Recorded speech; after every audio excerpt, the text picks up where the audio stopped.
Hello, horse lovers. Our new duplicate button is a game changer, especially for hosts of multiple properties. Let me show you how easy it is to use. You're just going to go to GiddyUp GetAway and log in and click on your profile icon in the upper right-hand corner.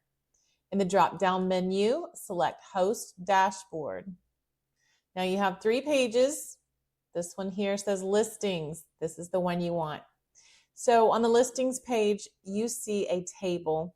It shows all of the properties that you host with GiddyUp GetAway. Yes, some people are that blessed. They have multiple horse properties. So my extras here, they're demonstrators. Find the property that you need to add horse sites to, and you're going to click the green Actions button. In the drop down, click Edit.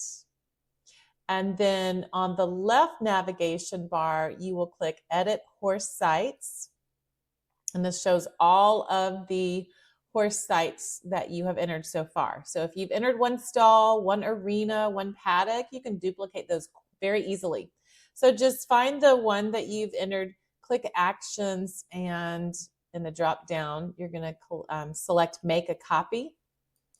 And the coolest thing happens, it makes a copy. And the title is actually going to be Copy, which you'll see here. And you see this is in draft mode.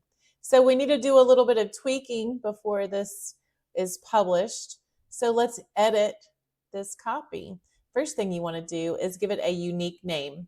I'm going to name this one Horse Stall Number 8.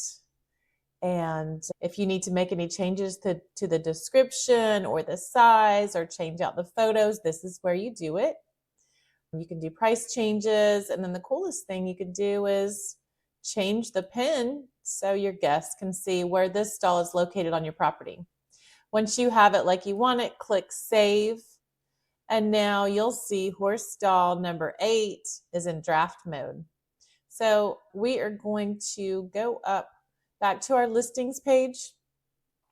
Back to our table, you'll see this has pending changes. So we want to make sure those changes make it out to the website so everyone can see it. So you click the green Actions button, and on the drop-down menu, select Republish. And you'll see here, my status has changed. Everything is now out on the internet for people to start renting.